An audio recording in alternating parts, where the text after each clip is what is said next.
Hey everybody, what's up? I'm Matt and this is Capsule to Cone, and today I'm sitting in the studio and I just got this new piece of gear, the Saint Rock React IR, and I want to check it out and I want to show you what I plan to do with it. I first saw this Loadbox slash impulse response loader, I don't know, a couple of months ago on YouTube. That's when I first started seeing it pop up, and all the big guitar YouTubers, Fluff and some of those guys, Ola, started doing videos of it, and I thought this would be a really great solution for me. And it's not unlike some of the other ones that are out there, the Torpedo or the Ox. I've been looking at these things for a long time, but the Saint Rock was particularly interesting to me because of the workflow of being able to blend different cabinets together and make your own new impulse response out of that, but also because you can create your own impulse responses very, very simply with this box. And for me, that's huge because here at my studio, we have a couple of different producers that work here.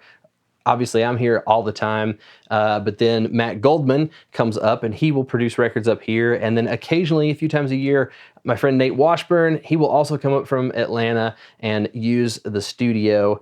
And when those projects are going on here, if I have a session where I need to track guitars, or if I have an idea for one of my clients and I need to get a guitar part done, it makes it a little difficult to be able to use the things that I like to use here, which are all of the amps and the pedals that we have at our disposal, plus the cabs and the microphones.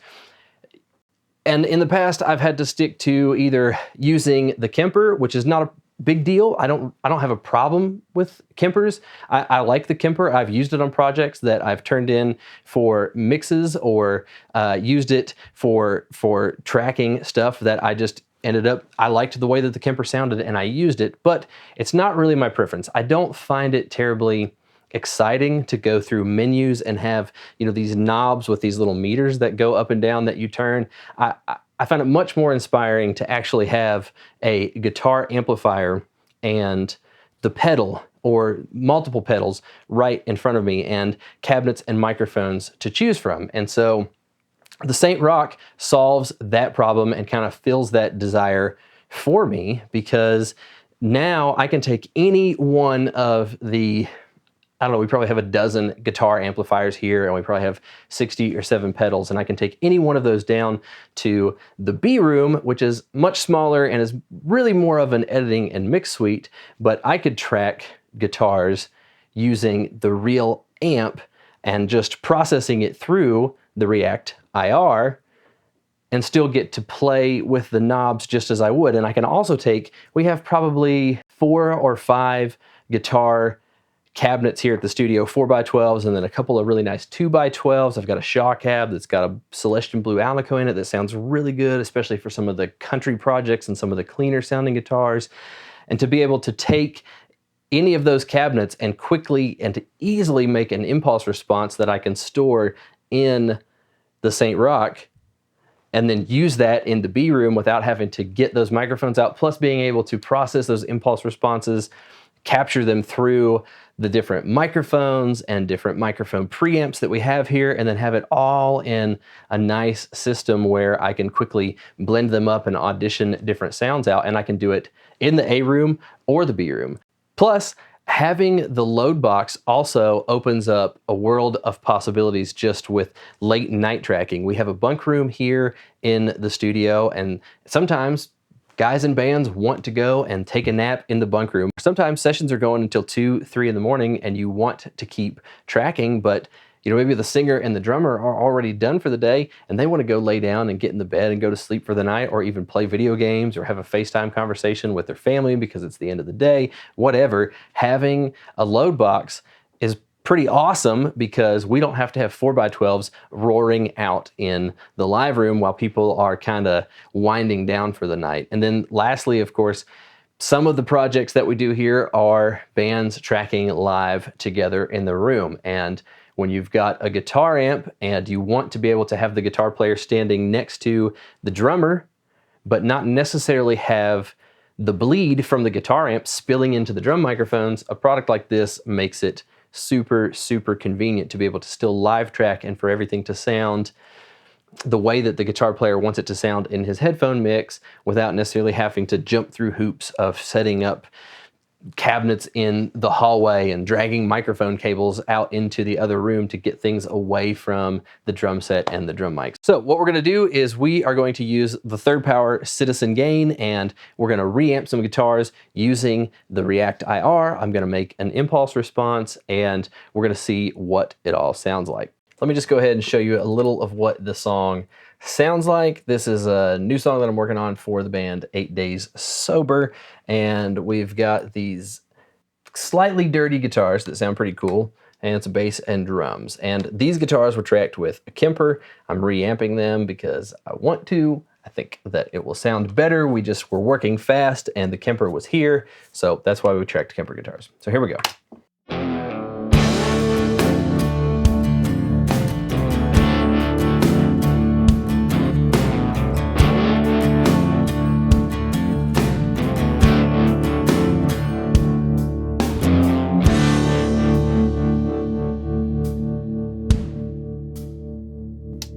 All right, so there you go. That's what we tracked.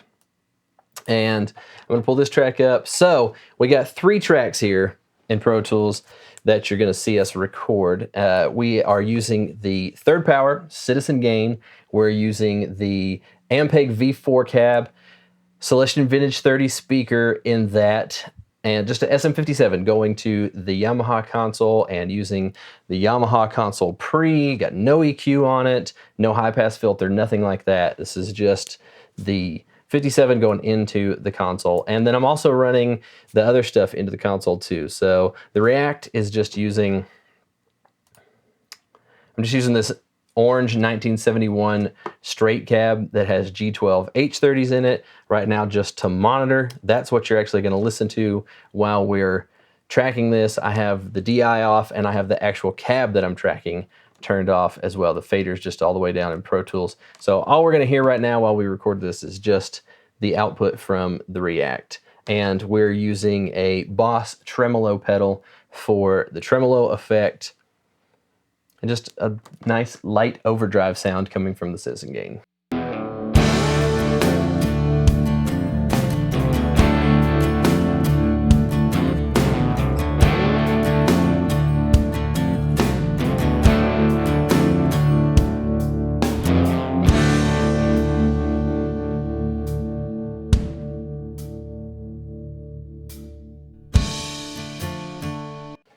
All right, so there we go. So we've heard the React now. Let me turn that off and we'll listen to just the DI. This is the DI that's coming out of the Saint Rock, out of the React IR. And this is a post amplifier head DI, so it sounds distorted, but it doesn't have any, it's not plugged into a speaker cabinet, so it's just what's coming out of the Loadbox without any speaker effect on it. And that sounds like this.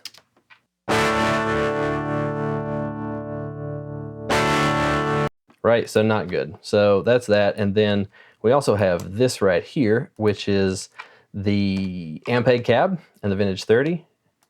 Sounds like this.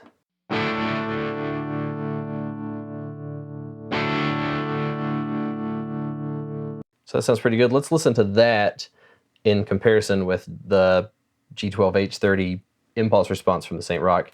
And obviously they're not intended to be close. I just want to compare.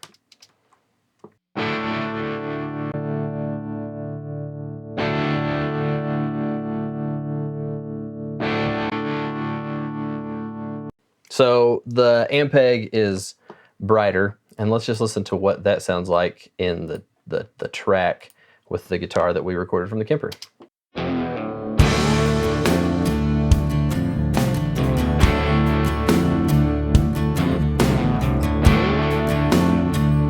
I actually really like that. I think that probably when I went to EQ this, I probably would have tried to make it a little bit brighter. So now what I'm going to do is we are going to make an impulse response of the Ampeg Cab.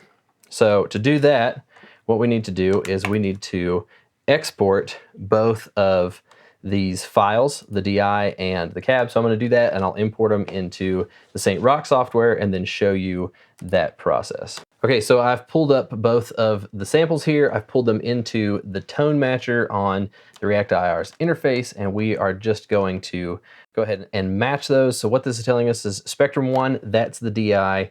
Spectrum 2, that is the cabinet with the 57 going into the console pre, and we're going to match them. All right, so there we go. So we've got an impulse response file now, and we are going to export the result. And let's see, we're gonna match it to the level. So it's gonna pull this up. It's gonna spin for a second. And we are gonna say, let's see, let's call this the V4 cab,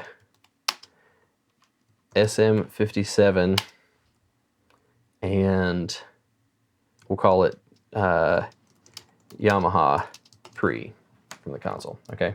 So we'll save that.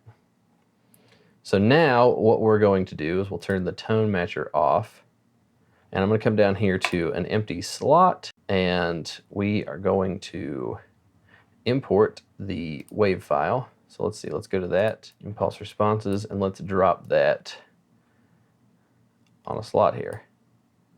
Okay, so there we go. So we've got that in there. Let's just go ahead and we'll make a new track in Pro Tools. Actually, we'll just use the track from the other one. Let's go ahead and we'll solo these guys up. And let's see what we get.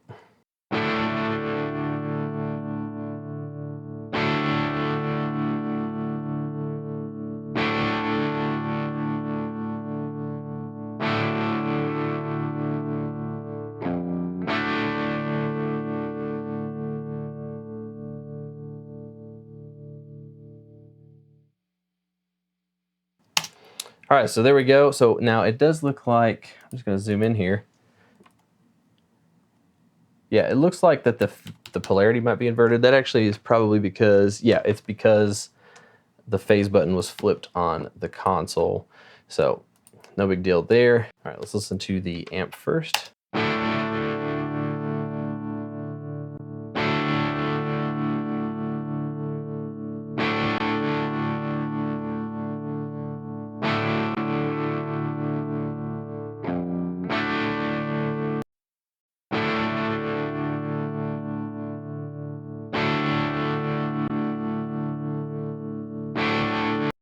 That's pretty awesome. They sound basically identical.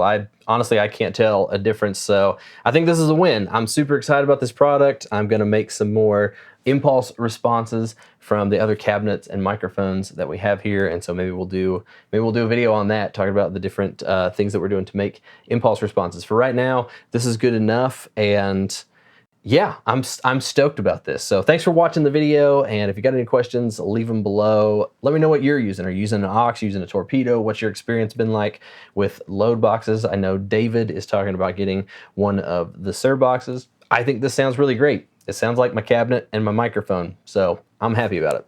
I'll talk to you guys later.